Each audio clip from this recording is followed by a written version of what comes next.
ನಟ ದರ್ಶನ್ ತೂಗುದೀಪ ಅವರು ಮಾಡಿಕೊಂಡ ವಿವಾದಗಳು ಒಂದೆರಡಲ್ಲ. ರೇಣುಕಾಸ್ವಾಮಿ ಕೊಲೆ ಆರೋಪದಿಂದ ಅವರು ಹಲವು ತಿಂಗಳು ಜೈಲಿನಲ್ಲಿ ಕಳೆಯುವಂತಾಗಿದೆ. ಅದಲ್ಲದೆ ದರ್ಶನ್ ಅವರು ತಮ್ಮ ಫಾರ್ಮ್ ಹೌಸ್ ಅಲ್ಲಿ ವಿದೇಶಿ ಬಾತುಕೋಳಿ ಸಾಕಿದ್ದು ಕೂಡ ವಿವಾದಕ್ಕೆ ಕಾರಣ ಆಗಿತ್ತು. ಈ ವಿಚಾರಕ್ಕೆ ಸಂಬಂಧಿಸಿದಂತೆ ಅರಣ್ಯ ಇಲಾಖೆ ಎಫ್ಐಆರ್ ದಾಖಲು ಮಾಡಿತ್ತು. ಆ ಕೇಸ್ ವಿಚಾರಣೆಗೆ ನಿನ್ನೆ ಟಿ ನರಸೀಪುರ ಕೋರ್ಟ್ಗೆ ದರ್ಶನ್ ಹಾಜರಾಗಬೇಕಿತ್ತು. ಕೋರ್ಟ್ನಿಂದ ದರ್ಶನ್ ವಿಜಯಲಕ್ಷ್ಮಿ ದಂಪತಿಯ ವಿಚಾರಣೆ ಮುಂದೂಡಿಕೆ ಆಗಿದೆ. ನ್ಯಾಯಾಲಯವು ಸೆಪ್ಟೆಂಬರ್ 4ಕ್ಕೆ ವಿಚಾರಣೆ ಮುಂದೂಡಿದೆ. ಅರಣ್ಯ ಇಲಾಖೆ 2 ವರ್ಷದ ಹಿಂದೆ ನೋಟಿಸ್ ನೀಡಿ ಎಫ್ಐಆರ್ ದಾಖಲಿಸಿತ್ತು. ವಿದೇಶಿ ಬಾತುಕೋಳಿ ಸಾಕಲು ಅನುಮತಿ ಪಡೆಯದ ಹಿನ್ನೆಲೆಯಲ್ಲಿ ಎಫ್ಐಆರ್ ಹಾಕಲಾಗಿತ್ತು. ಮೈಸೂರು ಜಿಲ್ಲೆಯ ಟಿ ನರಸೀಪುರ ತಾಲೂಕಿನ ಕೆಂಪಯ್ಯನಹುಂಡಿಯಲ್ಲಿ ಇರುವ ಫಾರ್ಮ್ ಹೌಸ್ ನಲ್ಲಿ ದರ್ಶನ್ ಅವರು ಬಾರ್ ಹೆಡೆಡ್ ಗೋಸ್ ಬಾತುಕೋಳಿ ಸಾಕಿದ್ರು. ಈ ಬಗ್ಗೆ ಯೂಟ್ಯೂಬ್ ಚಾನೆಲ್ ಸಂದರ್ಶನದಲ್ಲಿ ದರ್ಶನ್ ಮಾಹಿತಿ ನೀಡಿದ್ದಾಗ ವಿಷಯ ಬಹಿರಂಗ ಆಗಿತ್ತು. ದರ್ಶನ್ ಪತ್ನಿ ವಿಜಯಲಕ್ಷ್ಮಿ ಸೇರಿ 3 ಅರಣ್ಯ ಇಲಾಖೆಯವರು ನೋಟಿಸ್ ನೀಡಿದ್ರು. ತೋಟದ ಮ್ಯಾನೇಜರ್ ನಾಗರಾಜ್ಗೂ ನೋಟಿಸ್ ನೀಡಲಾಗಿತ್ತು. ದರ್ಶನ್ ಪರ ಸುನೀಲ್ ಕುಮಾರ್ ವಕೀಲರಾಗಿದ್ದಾರೆ. ಸುನೀಲ್ ಪರವಾಗಿ ಹಿರಿಯ ವಕೀಲ ಬಸವಣ್ಣ ಕೋರ್ಟ್ಗೆ ಹಾಜರಾಗಿದ್ರು. ನ್ಯಾಯಾಲಯ ಈ ಕೇಸ್ ವಿಚಾರಣೆಯನ್ನು ಸೆಪ್ಟೆಂಬರ್ 4ಕ್ಕೆ ಮುಂದೂಡಿದೆ. 666 ಆಪರೇಷನ್ ಡ್ರೀಮ್ ಥಿಯೇಟರ್ ಸಿನಿಮಾದಲ್ಲಿ ಶಿವರಾಜ್ ಕುಮಾರ್ ಹಾಗೂ ಡಾಲಿ ಧನಂಜಯ್ ಅವರು ನಟಿಸುತ್ತಿದ್ದಾರೆ. ಜೂನ್ ತಿಂಗಳಲ್ಲಿ ಶೂಟಿಂಗ್ ಶುರು ಮಾಡಿದ್ದ ಚಿತ್ರತಂಡವೀಗ ಡಾಲಿ ಧನಂಜಯ್ ಅವರ ಫಸ್ಟ್ ಲುಕ್ ಅನಾವರಣ ಮಾಡಿದೆ. ಮಾಸ್ ಮತ್ತು ರಗಡ್ ಲುಕ್ ನಲ್ಲಿ ಕಾಣಿಸಿಕೊಳ್ತಿದ್ದ ಧನಂಜಯ್ ಅವರು 666 ಆಪರೇಷನ್ ಡ್ರೀಮ್ ಥಿಯೇಟರ್ ಸಿನಿಮಾದಲ್ಲಿ ಹೊಸ ಗೆಟಪ್ ಧರಿಸುತ್ತಿದ್ದಾರೆ. ರೆಟ್ರೋ ಲುಕ್ ನಲ್ಲಿ ಧನಂಜಯ್ ಅವರು ರಂಜಿಸಲಿದ್ದಾರೆ. ಫಸ್ಟ್ ಲುಕ್ ನೋಡಿದರೆ ಹಳೆ ಕಾಲ ನೆನಪಾಗುತ್ತದೆ. ಇದರಿಂದಾಗಿ ಸಿನಿಮಾ ಮೇಲಿನ ನಿರೀಕ್ಷೆ ಹೆಚ್ಚುವಂತಾಗಿದೆ. 2ನೇ ಲುಕ್ ನ ಪೋಸ್ಟರ್ ನಲ್ಲಿ 999 ಸರಣಿಯ ಸಿನಿಮಾಗಳ ಉಲ್ಲೇಖ ಇದೆ. ಧನಂಜಯ ಅವರು ತಮ್ಮ ಪಾತ್ರದ ಬಗ್ಗೆ ಮಾತನಾಡಿದ್ದಾರೆ. ಒಬ್ಬ ನಟ ದೊಡ್ಡ ದೃಷ್ಟಿಕೋನ ಹಾಗೂ ಸಿನಿಮಾದ ಬಗ್ಗೆ ಉತ್ಸಾಹ ಹೊಂದಿರುವ ನಿರ್ದೇಶಕರನ್ನು ಕಂಡುಕೊಂಡಾಗ ಮಗುವಿನಂತೆ ನಟರು ನಟನಾ ಪ್ರಕ್ರಿಯೆಯಲ್ಲಿ ತೊಡಗಿಕೊಂಡು ಆ ಪ್ರಕ್ರಿಯೆಯಲ್ಲಿ ತಮ್ಮನ್ನು ತಾವೇ ತೊಡಗಿಸಿಕೊಳ್ಳುತ್ತಾನೆ. ತಂಡವು ತಮ್ಮ ಹೃದಯ ಮತ್ತು ಆತ್ಮವನ್ನ ಒಂದು ಯೋಜನೆಗೆ ಸೇರಿಸಿದಾಗ ಆ ನಟ ನಿಜವಾಗಿಯೂ ಅಭಿವೃದ್ಧಿ ಹೊಂದುತ್ತಾನೆ ಎಂದಿದ್ದಾರೆ. ಹೇಮಂತ್ ಎಂ ರಾವ್, ನಿರ್ಮಾಪಕ ವೈಶಾಖ್ ಜೆ ಗೌಡ, ಸಂಗೀತ ನಿರ್ದೇಶಕ ಚರಣ್ ರಾಜ್, ಕ್ಯಾಮರಾಮ್ಯಾನ್ ಅದ್ವೈತ ಗುರುಮೂರ್ತಿ ಅವರಂತಹ ತಂಡದ ಜೊತೆ ಕೆಲಸ ಮಾಡುತ್ತಿರುವುದಕ್ಕೆ ನನಗೆ ಸಂತೋಷವಾಗಿದೆ. 666 ಆಪರೇಷನ್ ಡ್ರೀಮ್ ಥಿಯೇಟರ್ ಪ್ರೇಕ್ಷಕರನ್ನು ಆರಂಭದಿಂದಲೇ ಹಿಡಿದಿಟ್ಟುಕೊಳ್ಳುವ ಸಿನಿಮಾ.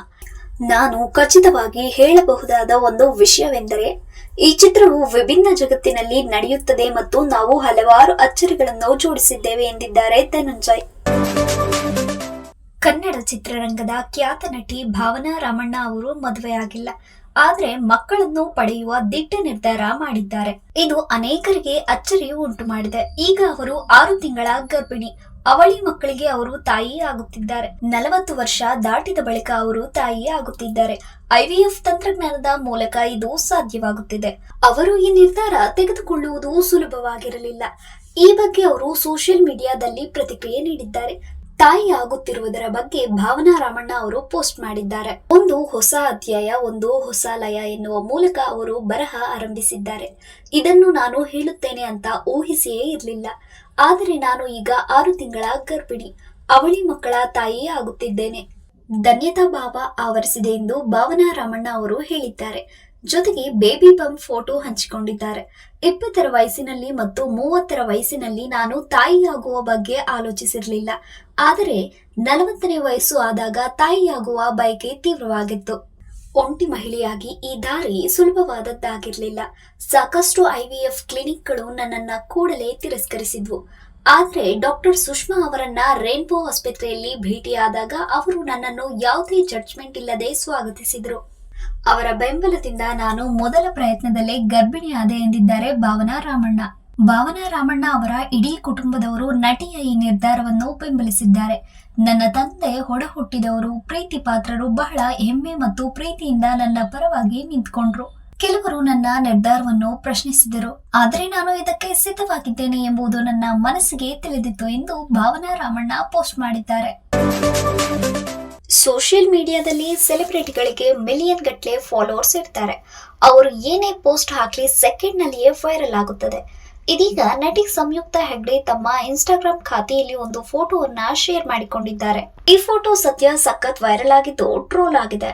ಸೋಷಿಯಲ್ ಮೀಡಿಯಾ ಇಲ್ಲಿ ನಾವು ಏನೇ ಪೋಸ್ಟ್ ಮಾಡಿದ್ರೂ ಸಖತ್ ವೈರಲ್ ಆಗುತ್ತೆ. ನಟ ನಟಿಯರ ಕೆಲ ಪೋಸ್ಟ್ಗಳು ಕೂಡ ವೈರಲ್ ಆಗಿ ಟ್ರೋಲ್ಗಳು ಆಗುತ್ತವೆ.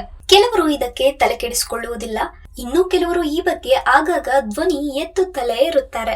ಅಲ್ಲದೆ ಇಂತಹ ಟ್ರೋಲ್ ಮತ್ತು ಕೆಟ್ಟ ಕೆಟ್ಟ ಕಾಮೆಂಟ್ಗಳಿಗೆ ರಿಪ್ಲೈ ಮಾಡುತ್ತಾರೆ. ಇದೀಗ ಸೋಷಿಯಲ್ ಮೀಡಿಯಾದಲ್ಲಿ ಸಖತ್ ಆಕ್ಟಿವ್ ಆಗಿರುವ ನಟಿ ಸಂಯುಕ್ತಾ ಹೆಗ್ಡೆ ಒಂದು ಫೋಟೋವನ್ನ ಹಂಚಿಕೊಂಡಿದ್ದಾರೆ. ಅದು ಟ್ರೋಲ್ ಆಗಿದೆ. ಸಂಯುಕ್ತಾ ಹೆಗ್ಡೆ ತಮ್ಮ ಗೆಳತಿಗೆ ಲಿಪ್ ಕಿಸ್ ಮಾಡಿ ಅವರ ಹುಟ್ಟುಹಬ್ಬಕ್ಕೆ ಶುಭ ಕೋರಿದ್ದಾರೆ. ಈ ಪೋಸ್ಟ್ಗೆ ನೀನು ಚಡ್ಡಿ ತೋಸ್ತಿ ಕಣೋ ಕುಚಿಕು, ಜೀವಕ್ಕಿನ್ನ ಜಾಸ್ತಿ ಕಣೋ ಕುಚಿಕು, ನನ್ನ ಪ್ರತಿಯೊಂದು ಛಾಯೆಯನ್ನು ನೋಡಿ ನನ್ನನ್ನು ಪ್ರೀತಿಸಿದ ನನ್ನ ಭರಿಸಲಾಗದ ವ್ಯಕ್ತಿಗೆ ಹುಟ್ಟುಹಬ್ಬದ ಶುಭಾಶಯಗಳು.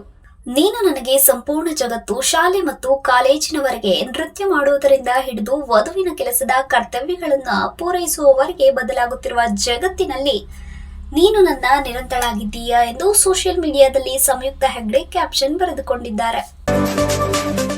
ನಟಿ ಶ್ರೀಲೀಲಾ ಅವರು ಸಿನಿಮಾದಲ್ಲಿ ನಾಯಕಿಯಾಗಿ ನಟಿಸಿದ್ದಾರೆ ಎಂದ್ರೆ ಅಲ್ಲೊಂದು ಖಡಕ್ ಮಾಸ್ ಡ್ಯಾನ್ಸ್ ಇರಲೇಬೇಕು. ಇದೀಗ ಅವರ ಹೊಸ ಸಿನಿಮಾ ಜೂನಿಯರ್ ನಲ್ಲಿ ಶ್ರೀಲೀಲಾ ನಾಯಕಿಯಾಗಿ ನಟಿಸಿದ್ದು ಚಿತ್ರದ ಮಾಸ್ ಹಾಡೊಂದು ರಿಲೀಸ್ ಆಗಿದೆ. ಅದರಲ್ಲಿ ಅವರು ವೈರಲ್ ವಯ್ಯಾರಿ ಎನ್ನುತ್ತಾ ಮಾಸ್ ಆಗಿ ಸ್ಟೆಪ್ ಹಾಕಿದ್ದಾರೆ.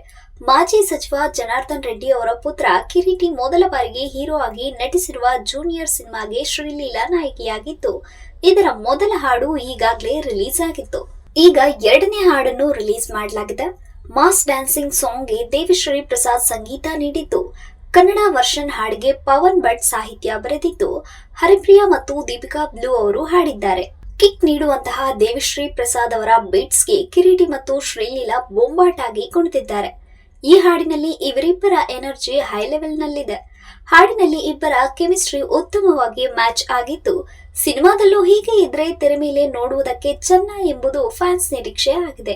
ಕಿರೀಟಿ ಕೂಡ ಮೊದಲ ಯತ್ನದಲ್ಲೇ ಮಸ್ತ್ ಆಗಿ ಡ್ಯಾನ್ಸ್ ಮಾಡಿರುವುದು ಗಮನ ಸೆಳೆದಿದೆ.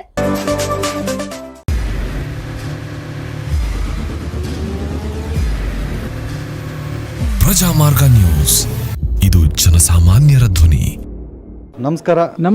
ನೀವು ನೋಡ್ತಾ ಇದ್ದೀರಾ ಪ್ರಜಾಮಾರ್ಗ ನ್ಯೂಸ್. ರಾಷ್ಟ್ರದ ರಾಜ್ಯದ ರಾಜಕೀಯದ ಬಗ್ಗೆ ಹೆಚ್ಚಿನ ಸಿನಿಮಾ ಅಪ್ಡೇಟ್ಗಳಿಗಾಗಿ ಫಸ್ಟ್ ಲೈಕ್ ಮಾಡಿ, ಸಬ್ಸ್ಕ್ರೈಬ್ ಆಗಿ, ಹಾಗೆ ಫಾಲೋ ಕೂಡ ಮಾಡಬೇಕು.